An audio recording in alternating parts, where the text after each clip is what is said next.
The truth is a pathless land. It starts with you and me. Too long buried in sand. The truth will set you free. Truth is love, freedom above. Find out what's below the surface they want you to know. Bring back the sunken land. We reveal the hidden hand. Free your energy with ancient technology. The future is now and we're going back. Remove the state of deception as we chart our own map. The future is now and we're going back to back up the present with the knowledge we stack. It's not the way they say. It's time that you come out to play. They don't know the way, so we've gone astray. All our effort and time and wealth was taken away. But knowledge sets free a frequency to be. Wake up and you'll see it's not the way they say. The future is now and we're going back. Remove the state of deception as we chart our own map. The future is now and we're going back to back up the present with the knowledge we stack. It's not the way they say. It's time that you come out to play with love in your soul and freedom on your mind. The truth in your heart, birth of a new mankind.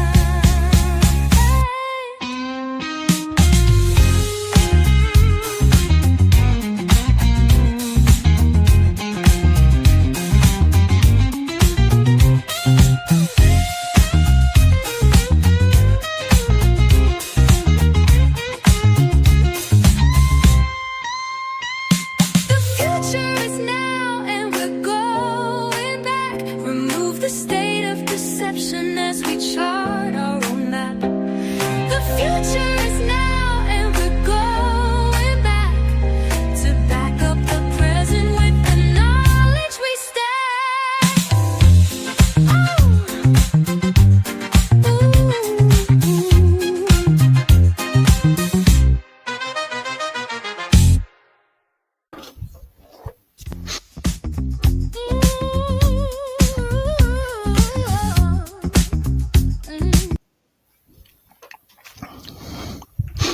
Welcome, everybody. This is NEUROPA.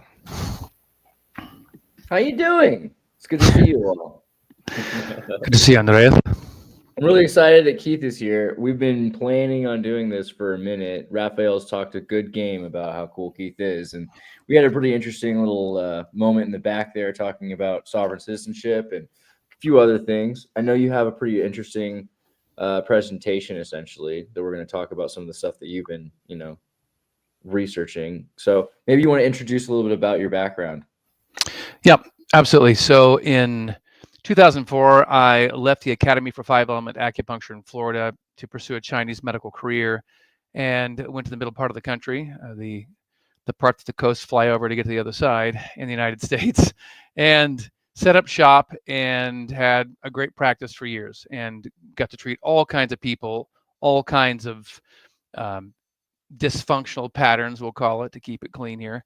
And you just find out that people are pretty much all the same, which will dovetail into a question I think that we'll talk about later, which is how, I'll just do a little leading on here of what we're going to talk about. When we talk about how can wealthy people still follow the same path of recovery from illness that everybody else is using. Like, why aren't they accessing the top tier stuff?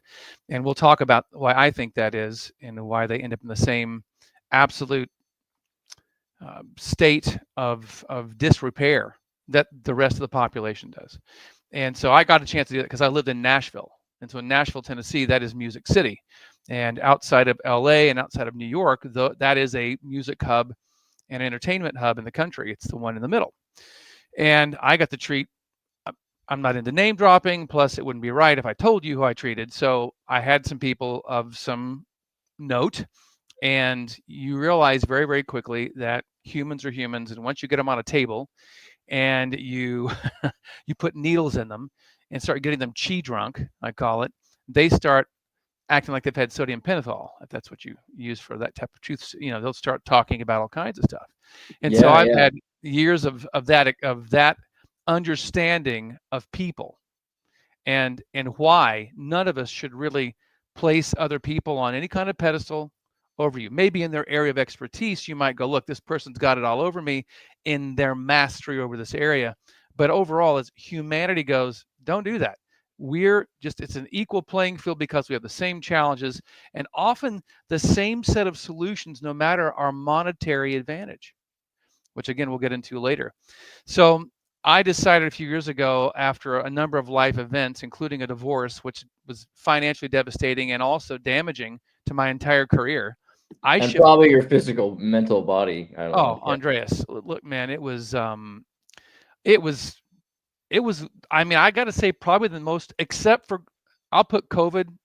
Can I say that word out loud? The lockdown. Yeah, I sure. mean, because that's right. We all had that going on. The pandemic, that was probably right there up with my divorce, except that my divorce didn't take quite as long to get done. And those are the two most traumatic, impacting things in my life. And I'm sure a lot of people would agree on both of those for themselves if you've been through a divorce, and we all went through the pandemic. So yeah, I would be lying if I would say that all of my understanding of health and how to preserve life and build life force kept me preserved from the impact of a divorce process, especially when you represent yourself in a courtroom. All divorces pretty much are settled outside of a courtroom. And I was of the single-digit percentage that actually went to before a judge spent a day. And so I ran out of money after a couple of attorneys, and I had to represent myself in a courtroom. And so that was stressful. So just to add probably details I didn't plan on adding, but since you said, it's stressful on your body. Yeah, I just know that, I mean, I think about heartbreak, and, I grew up in America in the 90s, so I saw a lot of divorce, and I think people sing songs about heartbreak and think it's metaphorical, but they don't I mean, in terms of holistic health, if you're a good lover, then you're integrated. And so it's kind of like losing a part of your body, like going through a cancer, being removed from your body. I mean, or maybe worse in some ways too. So I don't know, just wanted to say, like, I think people underestimate how big of an impact something like a divorce can have on your physical health. Oh, you're on it. When I talk to people about, hey, I need to work on this issue, that issue, it almost, to your point, goes back to some type of heartbreak relationship dysfunction. The first thing I ask is, how are you and your romantic partner? And I love this one too, because I used to hear this, because I used to see mostly women, because men often will neglect their health, and they certainly won't darken the door of something that's not outside the mainstream a lot of times. And so I had a lot of women, and they say, he's a good man. I'm like, uh-oh, here we go. Because followed by he's a good man is, now here comes the dysfunction. Yeah, it's like when a guy's like, it's a great truck. It's just, you can tell. It's a great truck, except the motor blew up, and and that's what happens with the situations with the marriage or the relationship. It blows up, and I love the fact you use the word cancer, because you think, well, integrated with cancer, because cancer is a part of you. Cancer didn't crawl into your body and set up camp. Those are your cells, who I would argue are reacting to a signal broadcasted by that portion of the body that is dysfunctional. And the cells go, oh, this is the environment you're going to put us in? Okay, we'll adapt to the environment you're exposing us to. And then they become cancerous. And this is exactly what happens in a relationship. It starts off, it's all the honeymoon phase, all the newness is there, and then life sets in. And if you don't make a concerted effort and have the wisdom on how to navigate that, it does, to your point, become cancerous. And then it has to be, either the terrain of the relationship is then made healthy and the cells respond and health is restored, or you have to excise it. And that's how it feels inside when it is excised, is you feel like a part of you got taken away. Yeah. So yeah, man. Man, that's wild. No, it's dead on. So I left all that though and decided to go. I had another relationship, have a child with Angel, Sweet. my wife, and Awesome. I went That's all awesome, man. all online. Whether the sessions are on the phone or on a computer, whatever it is, I'm doing it from a distance. When I teach classwork, it's always online. I don't do anything in person anymore. I live up in the mountains in North Carolina, so I'm not the easiest person to access. Is that kind of like, Stephen King's Green Mile? You just don't want the locust in you, or like, what do you feel like the distance helps like that? Damn, boy, you're picking up on some good stuff here. So when you're talking about, no, you're keying in on something, because I often tell people how he operated, because people go, I don't understand, what do you do? How do you work on someone with a viral infection from a distance? How are you possibly having any kind of bearing on someone who's sick? I'm like, well, here's the deal. Have you seen the Green Mile? I couldn't take it back, boss. I couldn't take it back, boss. I couldn't do it. Because he's sucking in the dysfunction and he's transforming that, and then he's blowing it out. In his case, what are they, bees or flies or something? Flies maybe, and some type of bug. And it's not totally off the mark, because it does feel like whenever I connect with somebody, I don't work from here up. This is not my meat suit supporting all of Grand Central Station. I occupy all of this. And so all of this is involved in a session. So Andreas, if I move in and I connect with you like I am right now, and now I get to feel your insides, then I can feel what's going on in your head to the best of my ability, what's happening in your throat, in your chest. That includes what emotions are sitting in there. How much space do I feel? How crowded does it feel? Somewhere in between. Move down the abdominal cavity, and my body is now hooked in and responding to all the things I feel in you. Well, you can't do that and not, quote, take it on. And this is the controversial thing. And some of you may think, well, that's not controversial, but it is to a lot of practitioners. Whoa, how are you protecting yourself? Oh, I'm not. No, I want all of Andreas's cooties. I want to take it all in, boss, because I want to then have access to notice the minutia as much as I'm capable of doing inside of you, so I can start to transform that and get that moving. Because there's two rules of thumb for me for health. Is there enough life force to power this appropriately? And where's the stagnation? Where's the energy not moving? Where are the organ systems not talking to one another? I'm keeping it very physical because I know people can relate to this. So I'm talking about the body, but as you well know, this works far beyond just the identification of physicality or biochemistry. We're talking about the totality of the person. And so for me, I'm always intertwined when I'm treating someone, but I have a daily practice that involves 3 hours or more collectively of energetic exercises that will transform the remnants in me so I don't keep that from a person. And that's how it works in a nutshell. I connect, and because of who I am through cultivation, if I do my work, it gets better as I get older, not worse. I then take less time and less conscious effort. I just need to connect to you and let you entrain to what I have going on. And then your body goes, oh, we remember. Oh, that dude's got more chi than I have. We'll take some of that. And energy always flows to the lowest source. So then it goes from me to the client. Doesn't that drain you? Well, it can, but what did I just tell you a minute ago? I spend 3 hours or more a day of cultivating life force to have more than enough for myself to then share with somebody else. And that's just in a nutshell of what I do with people when I treat them. I have a treatment here coming up in a little bit after this, and that's what I'll do. It'll be her second session, and she has been identified as having a growth on her pancreas that looks highly suspicious. So when I worked on her, guess what happened? Did she have pain? She did. But guess what she did? She said, I wailed and cried. And I won't give away what it was about because somehow someone might connect that to who it is. I don't know how they do that, but I just keep it really general. She goes, but I bawled and I wailed. She goes, I'm glad my windows were closed because I worked on her pancreas. Right? So that should tell everybody this is the stuff we're dealing with when we have dysfunction and illness. Again, I'm laying groundwork for some of the things that Rafi said, man, we might talk about these things. Well, I'm laying the groundwork for my position on what I think and have experienced about that. Because especially since last spring, I had a client I was treating, and through that experience, I had an activation inside of me of what he's Greek, he called it phos, which is light in Greek. I probably mutilated the pronunciation, so forgive me, all you Greek speakers out there. But that activation was rough. He goes, I can't even interact with this anymore. It's been in I think it's a familial thing that's been with us, this power that's been in my family. I can't interact with it because it burns me. That was the English word he chose. I said, how about this? Does it feel like it fried your nervous system? He goes, yeah, that.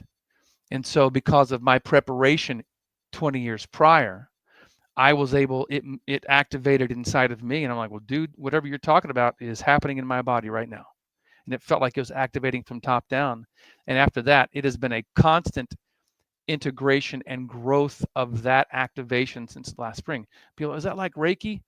I've had Reiki treatments for the people. I've never taken Reiki myself, but I've had the treatments. No, this is not like Reiki. It's nothing like Reiki. It is very, very strong. It was moving from person to person I would speak to about it without me intending for it in the beginning. And then the activation was happening, of course, when I would intend it. And an entire moving me back into the history of Christianity took place, which I'm sure this is a direction you wouldn't think I'd be taking in this, because I was done, man. I grew up in Baptist churches. I went non-denominational here in the Midwest. I then went into Orthodoxy, which is the original four mother churches of Christianity per Constantine and the councils of Nicaea. I went all the way back as far as you can go, and I was like, I'm done with that, baby. I've had all I wanted of that. I've had that cup. I'm done drinking from it. Didn't do much. That was just my experience. So you can imagine when I started having the history of the Gnostic, the groups, those early underground Christian groups that we now call Gnostics, when I started having my attention drawn back to that part of history, which I had not studied, I was like, why are you doing this? Because I was having conversations with this activation. I was like, why are you taking me back to the thing I left? I mean, this is exactly you got to what remember, those are the the difference being that, like, you studied first the groups that were killing and sacrificing and burning at the stake, the Gnostic groups, you got it. You got it.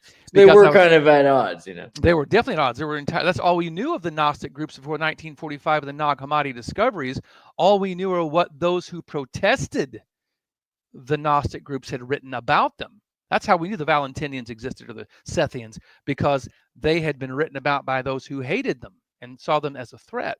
So here I am called back, and then what do I find? And I'm reading through all the writings of these groups that we have. Light, the light, the light, the light, the light. This is what Jesus really came to do. This is how we looked at him as a person who took this yin physical experience and took the yang eternal experience aspect of himself and combined them together for a perfect combination and harmonization of yang and yin, heaven and earth in harmony within us.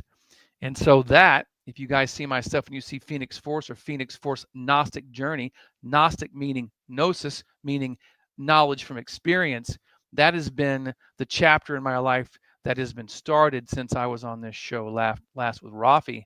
And it's been amazing. I'm just wrapping up my first ever Phoenix Force Gnostic Journey classwork, which was 8 weeks. I've taken it now to 9. I extended it 1 because we weren't done. And you never know till you have a class what's going to happen with students. Is it going to be a hit, a loss, somewhere in between? And people are having profound experiences. And these are people who are not new to the world of spiritual pursuit or energetic practice. A lot of them are veterans at it, and they're having unique experiences. And so for me, since the last time I was here with Rafi, that has been the major, huge shift in me and how I'm operating, and things in my life have yet caused more division or new divisions between myself and other people, meaning we don't match anymore, and then have drawn in other people who I might not have ever connected to before. So just in a quick nutshell, That's my background. That's where I am right now. And we can jump off that diving board at this point if you want to. That's really interesting. So I know I've always thought about Manichaeism and Mm-hmm. Sethianism, Valentinianism. And, there's a number of good Gnostic, Bogomilism, and the darkness and the light is a big one. So with Manichaeism, you've got separation of ether or everythingness into a dynamic. So that's where the dark and the light come from, and then the dark light tricks the dark into swallowing the light. So the light is inside of the darkness, but Sophia. then it can shine through the darkness. How do you feel about darkness then, considering how you're talking about light in terms of this?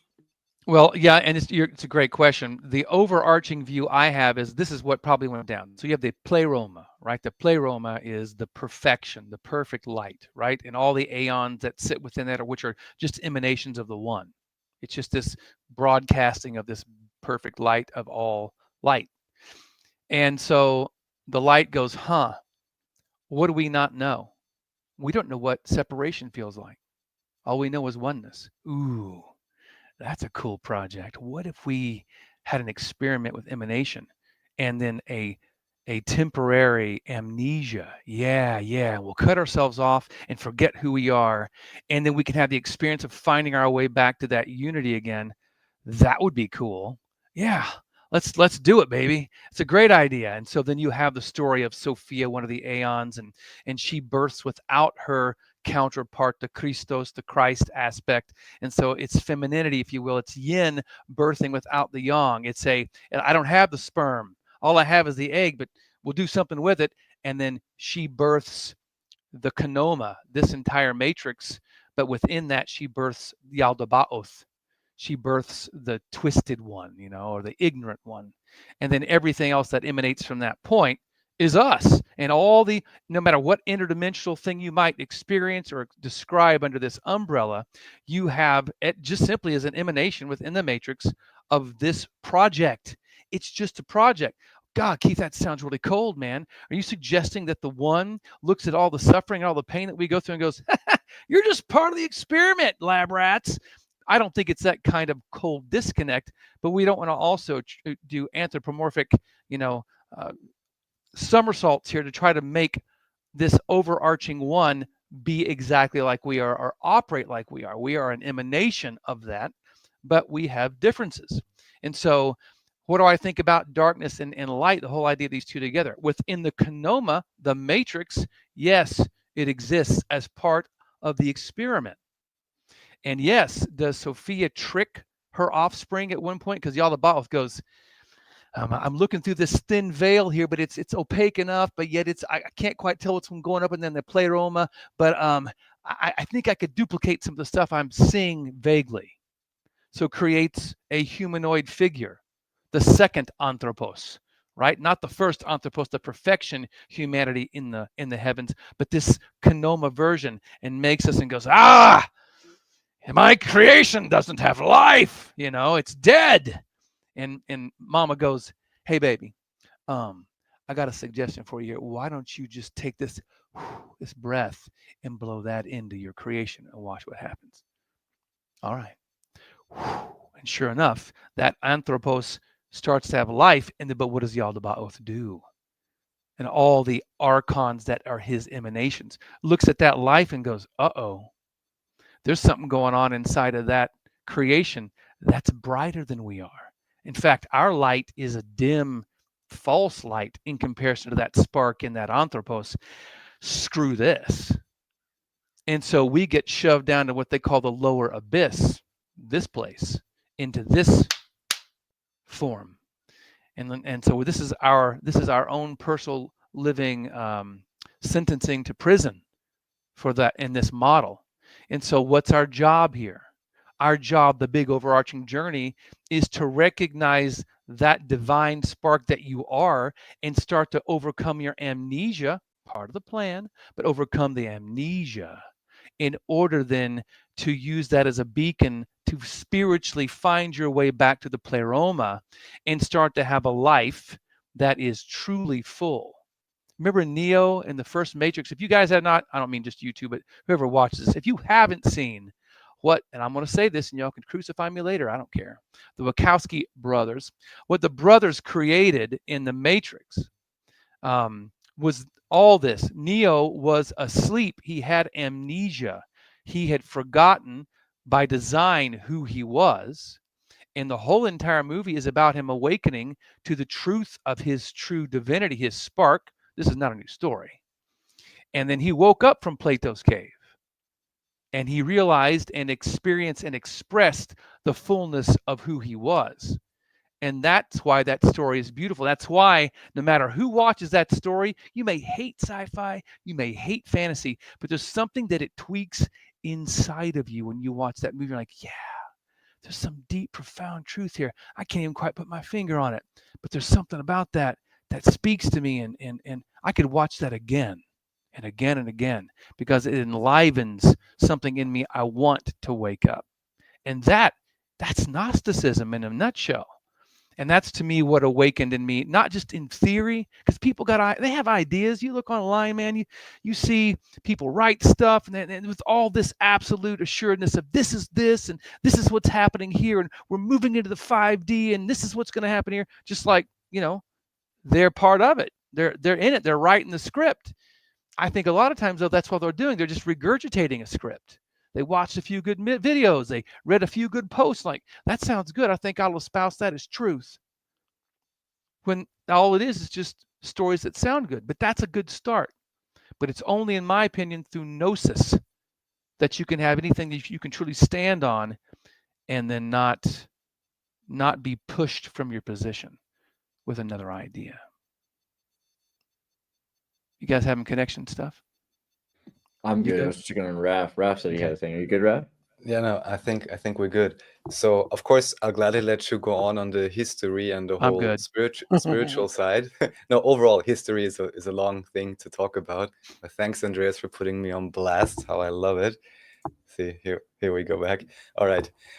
So one of the things, and maybe this may have what triggered this our reconnection, let's say, and me inviting you on.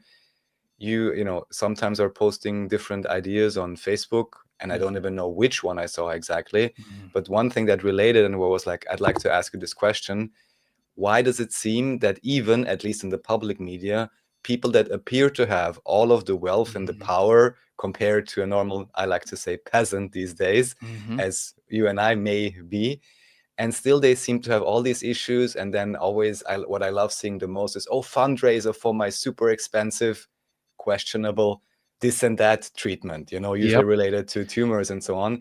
And I'd love to know, you started this whole thing with saying that we may even have access to the same tools, even more or less regardless of actual wealth that we have. So I'm curious, what is your perspective on that in general, and why, even if we can only speculate, even individuals that seem to have connections and all of that, and they still seem to have no clue whatsoever. That's and right. I'm just flabbergasted by that. Yep.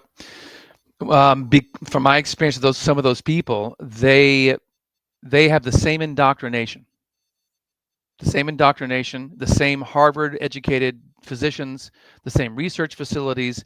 It's the same channels, and because of the indoctrination as a child, they never leave it. I remember watching the Oprah Winfrey show, a clip. I didn't watch a show, but I watched a clip because it said, "Oh, Oprah gets acupuncture for the first time." I was like, "What? She's been out there doing this for how many decades? She's just now getting acupuncture and it's going to be on her show." I'm like, how does a woman with her wealth and access have acupuncture for the first time this late in the game? But truly, fear, does it have validity? Who that I know and respect has given the stamp of approval for this procedure or this technique or whatever it is? And if they don't have the right people going, no, this is good, they don't go there. And think about this. Those people, the more resources you have, the more people are pulling on you all the time. They're bombarding you with all kinds of information, opportunities, solutions. And after a while, you have to have someone screening that stuff. If you have a big enough presence in the world, you don't handle your email, you don't handle your phone calls, you don't handle a lot of things anymore because you're too big for that. You don't have the time. And that's what wealthy people do. Wealthy people leverage their wealth to give them more personal time in their lives. We will sacrifice time to try to make money to make ends meet. And so because of this type of thinking, we're assuming the information actually gets through all of those handlers to their ears, their eyes. And even if it does, again, they just fall back on what they know. What did my mom and daddy teach me? You know, what did my doctor tell me that I trusted for the last 20 years tell me?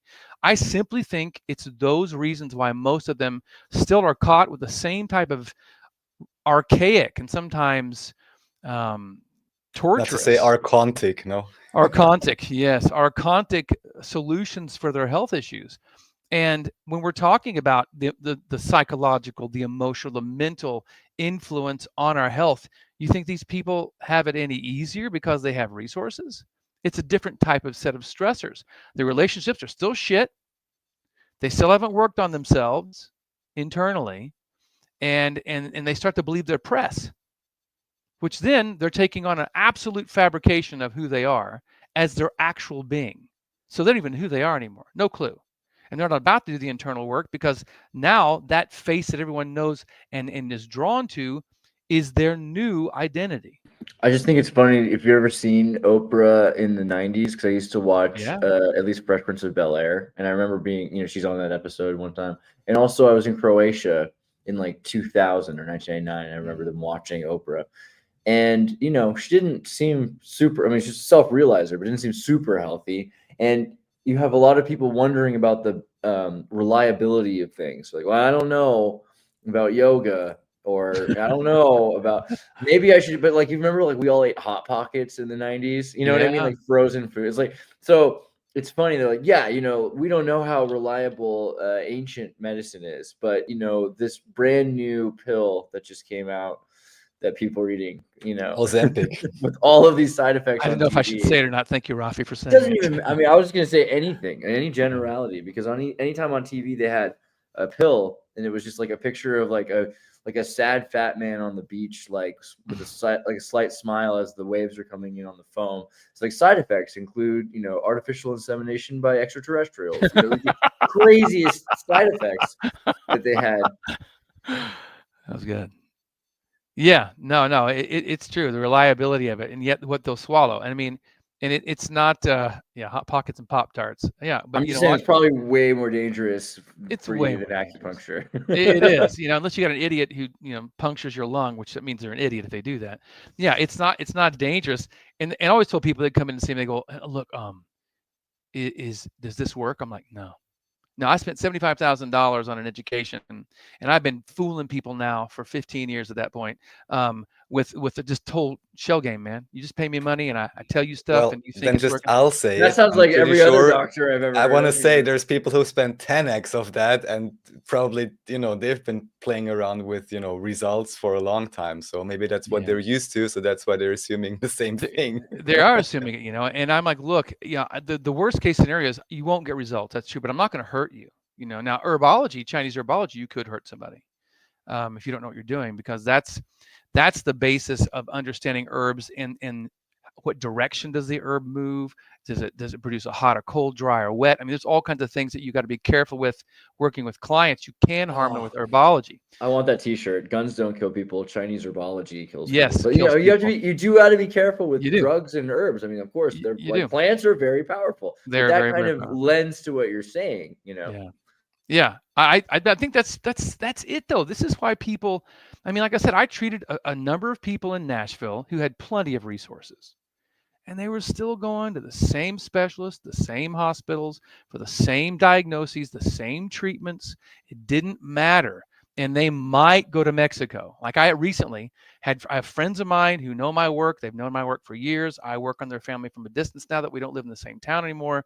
And there was an actor who had cancer, and he was a friend of theirs, and they hooked me up, and and instead this person went to Mexico to have some experimental treatments done, and I got feedback from this mutual friend.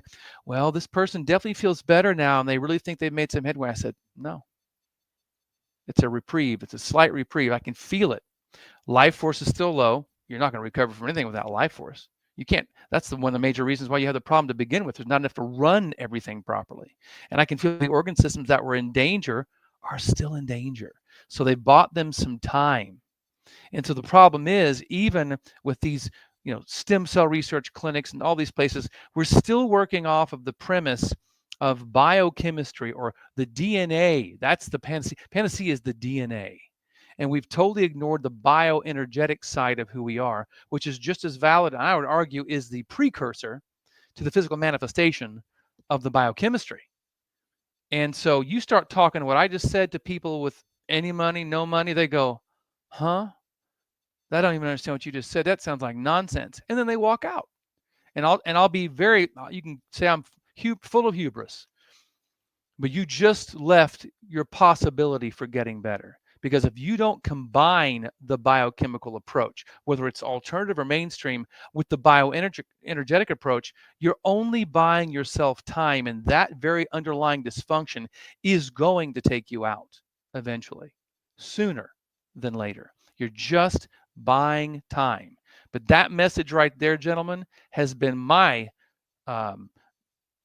management of futility in my life, to try to communicate that very basic principle of you got to look at both sides of who we are. They both are valid. If we married them together, then we have a healthcare system where they both sides respect. I respect the physicality of supplements, of herbology, of whatever it is. I respect physical biochemistry. I also know that each of those things emanates a bioenergetic signature. And if you don't understand these things, at least in theory, and go, I could see that working, we don't have a conversation. I don't care how wealthy you are. If you can't comprehend what I just said, you're like this one actor who right now is on their way out soon because they wouldn't listen. Didn't have to be me, but it needed to be somebody else who offered this side of support for their life. And, story of my life, man, for decades.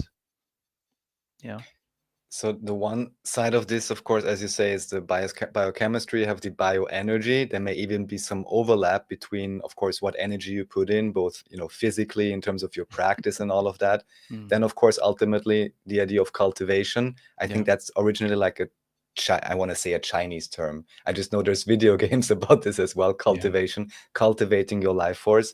That's, of course, something many people, I guess, like to ignore.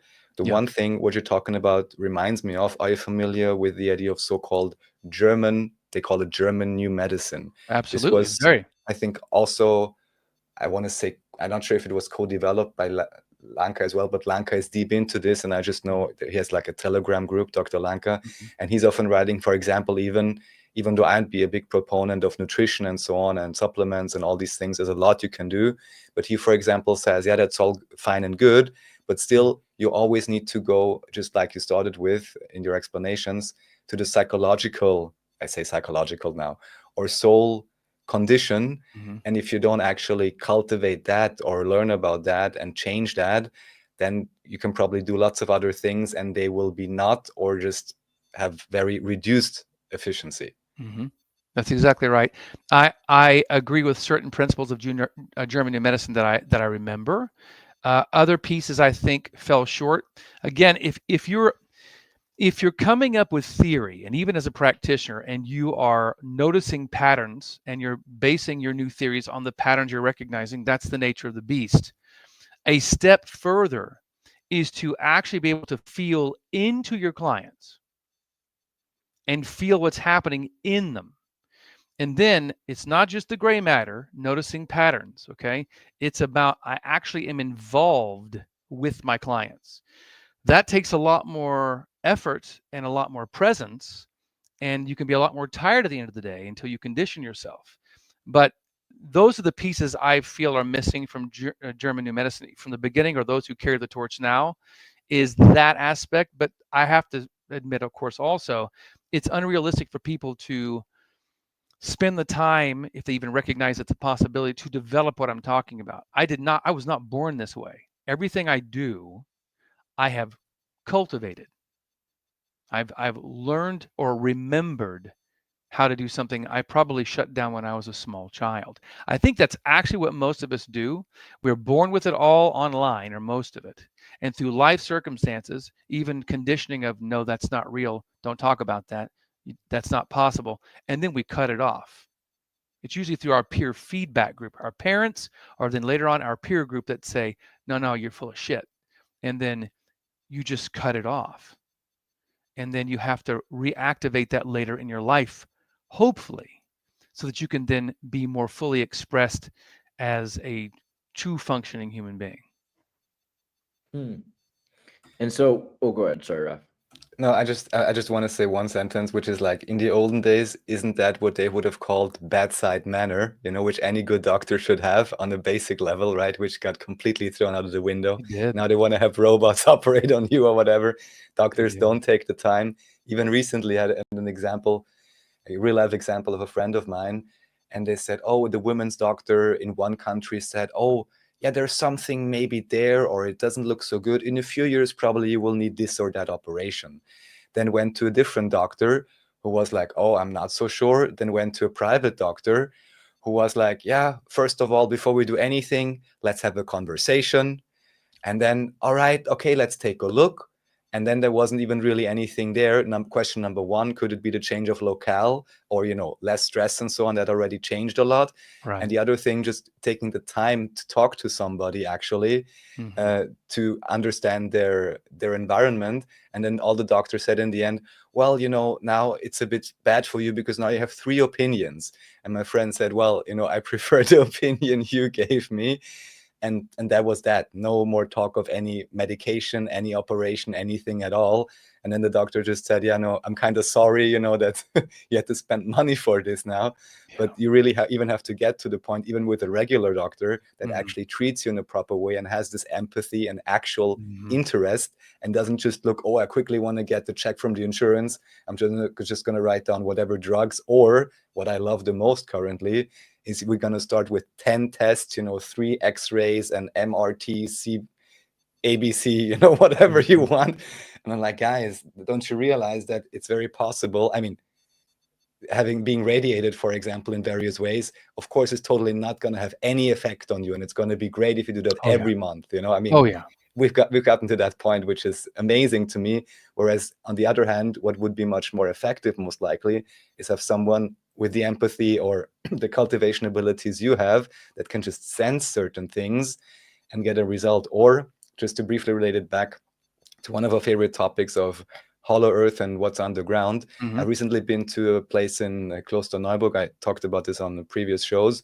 And what they had there is, this underground cavern, even like an astronomy dome. People say it was the Templars. You have different symbols and so on. That's all a nice story or nice artifacts. But the real thing was that you had a spot there where you could put your arms around. And then the idea was you could literally feel a buzzing within your body wherever you had a low energy state. And that spot still exists. People can go there and they can verify it for themselves. And of course, the human properly functioning can have a similar diagnostic ability for themselves and also for somebody else, which, I mean, we love arguing about how great is, the modern nanotech and all of that. But I'm usually on the side, well, if we have a natural ability to do these things as well, maybe let's start there first and then consider all the other things. That's my choice right there. And we do know, I mean, when you're talking about learning where to put a building, according to energy, because you don't want to put it over streams, you don't want to put it over caves. Why do we do that? Because we know that unless the energy is harnessed properly, energy congregates in cavities, right? But if you can harness that properly as the energy is harnessed like a capacitor underground, you could do amazing things with that energy, depending on the type of energy being stored there. This happens in our cells. This happens in our organs. It happens in each body cavity. They all store energy like a capacitor. And if we understand that about the Earth, now you're tapping into things. Now ley lines start to make even more difference. You're like, wait a minute. So the Earth has meridians like human beings and animal life does overall, or animals too, but it has that type of a physiology, an energetic physiology. Absolutely it does. So where's the energy being stored?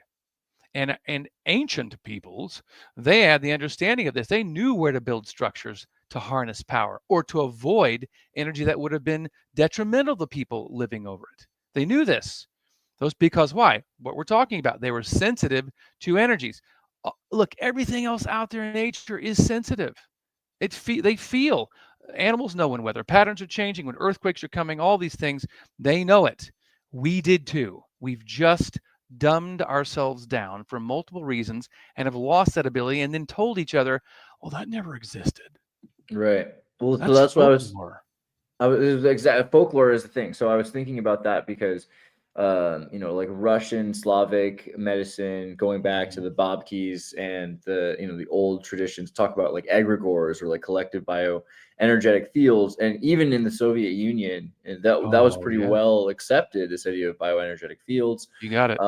and people look at like that TV show House MD, Mm-hmm. where he does his best, at least at first, because I didn't see the whole show, but like you could see he's kind of like the Russian technique of not talking so much to your patient at first when they're super sick Mhm. because of the worry of the negative energy transfer, which a lot of the time doctors in the Soviet Union and in Russia would avoid having conversations at first and be not even in the same room as their patient and have like their nurses might do some interaction to some extent, but they would study from afar, which, Yeah. I always thought was kind of weird, but it sounds kind of similar to what you're saying, where you have to be very careful about connecting your energy with someone, especially when you're trying to help them heal, get closer to where you're at, than the other way around, have yourself be corrupted by that negative energy. And I'm wondering also about life force, because you're talking about you do this effort, this exercises to make sure that you are producing and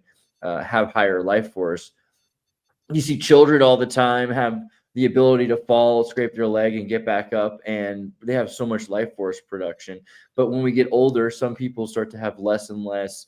Why do you think this is, that life force is like that? That some people are so limited, or falling apart in that way? It's a great question. So you're born with a savings account, and the Chinese call it Jing. So this savings account is what you've inherited from your parents, your lineage in general, the condition of your parents when you were conceived. And so what you have then is you come to the world with whatever that is. It could be $500. We'll just use money because we can relate. Or you could be $5 million worth of wealth walking into this world. The one with $500, it's like, I don't understand how little Johnny has leukemia at age 7. We fed him right. We didn't live near a nuclear power plant. We did all things right. How could he have this? But if little Johnny came in with very little savings account, then it doesn't take much to throw little Johnny off into dysfunction. Then you have someone like my aunt, who died at 99, who smoked till she was 70 and ate processed garbage till she was 70. Till her doctor goes, one day that might kill you. You serious? Yeah, smoking could kill you. Oh, I'll quit. She just drops it cold turkey. Changed her diet, eats better, not great, but better. Dies at 99 with all of her marbles. If she hadn't had a certain treatment, she would have lived longer. I think that's what took her out. I'll leave it very general. You know what I'm talking about. And so, you have this, but as you move through life, this is how some people get away with murder, right? Like my aunt. They live like idiots, and you're like, how are they still? I don't get it. Croissants and coffee for breakfast every day, and then a salad with some turkey on it at lunch, and then by evening, they're drinking until midnight, and they're 80. Like, how are you doing that? Jing, big savings account. The next person, I have autoimmune dysfunction. I've got this, and this. I've tried everything in the world. I just can't seem to get on top of it. And often I'll feel back in and go, you didn't have much of a savings account. It's a shitty roll of dice, but it is what it is. And that does determine a lot of what you can get away with in this life. It really does.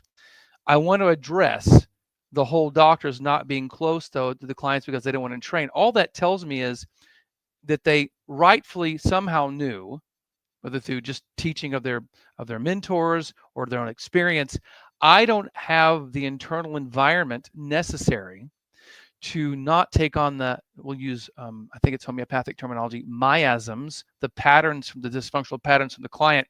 I don't have what it takes to ward that off. And I've seen a mentor get sick because they didn't follow the rules and whatever. And so then the fear is set in. Now you have the fear of it happening. That's sitting in there. So now they're really afraid to get close. But what I'm saying is, and I do have grand respect for the Russians, their willingness to research the fringes of medicine and science and create amazing tools and devices. They're freaking amazing at that kind of stuff. So props to the Russians. But If you're afraid of working with a client, which many energy workers are, yes, heavy quotations, because if you're like, look, I want to slip on my body condom here to protect myself energetically from all the things that are wrong with you so I don't get sick. You're not an energy worker. You're farting around. You're in kindergarten acting like you've got some kind of mastery, and you don't.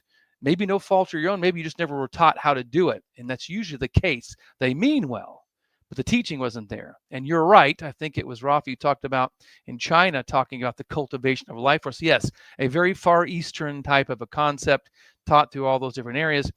It is crucial. We have lost the ability. I'll mention the other piece, though, that goes with that. Well, what is spirituality and energy cultivation then, Keith? Are those separate? They're not. And those cultures would tell you it's this. I believe there's what I call gates inside of a person. And if the more gates you can open up inside the person energetically, the more infinite energy that is this place moves through you as an emanation of it. You're more in alignment of the one that is inexhaustible. But the more gates that are closed off, the less that flow is happening.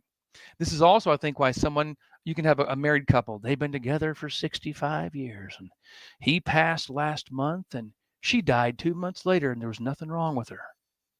And what did you hear from her kids? Well, mom missed dad so much. She just said she couldn't live without him, and she didn't.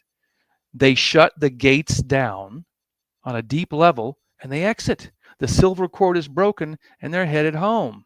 There's other people who do the opposite. I hate this life. I can't wait to get out of here. I can't stand it. I just don't want to live anymore. And they just keep living because something deeper underneath the conscious mind is going, you don't know what you're talking about. Stop thinking these stupid thoughts. The deeper drive of your life is much grander than your myopic vision. We're not letting you out of here. The gates are staying open, and they can't will themselves to leave. So I think that's a bigger part of it as well.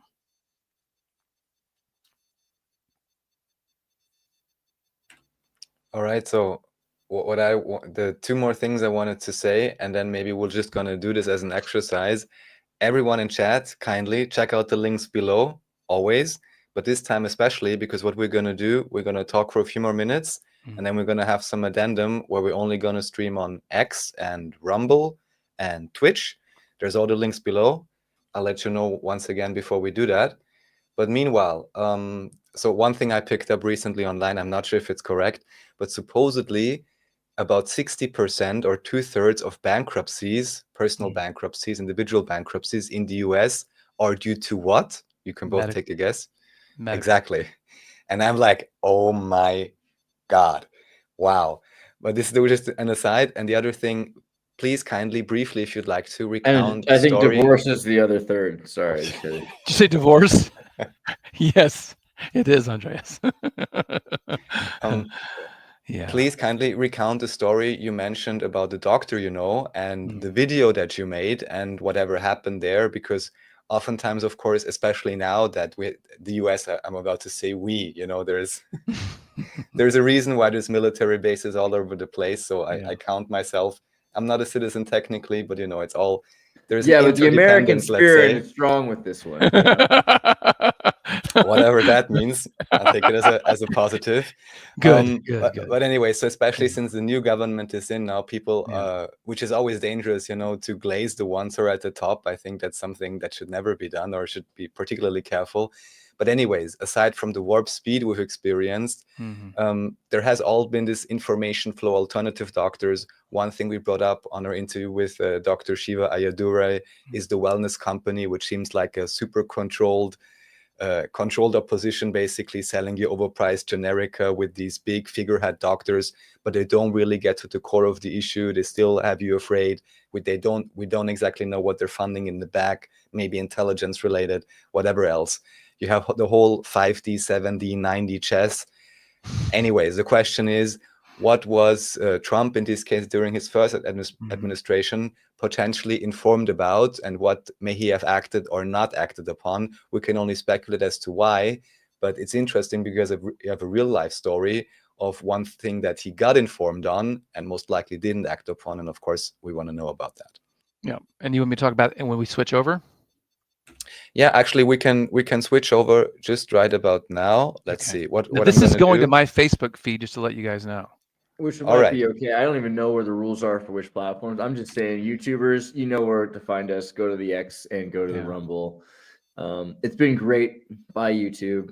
Do you want me to kill my feed to Facebook? No, you don't have to, unless you No, feel it like should it. be. It should be. I mean, we really don't know what the different standards for the platforms are, and what you're going to Okay. talk about now, I think, will be completely fine. Okay. But anyways, we cannot wait. Andreas have to talk about this for the antitrust. To shatter YouTube and hopefully bring it into a semblance of whatever more reasonable leeway to talk about things. So everyone, as you see on the banner below and the links below, kindly switch to the X and the Rumble and the Twitch and all of that good stuff.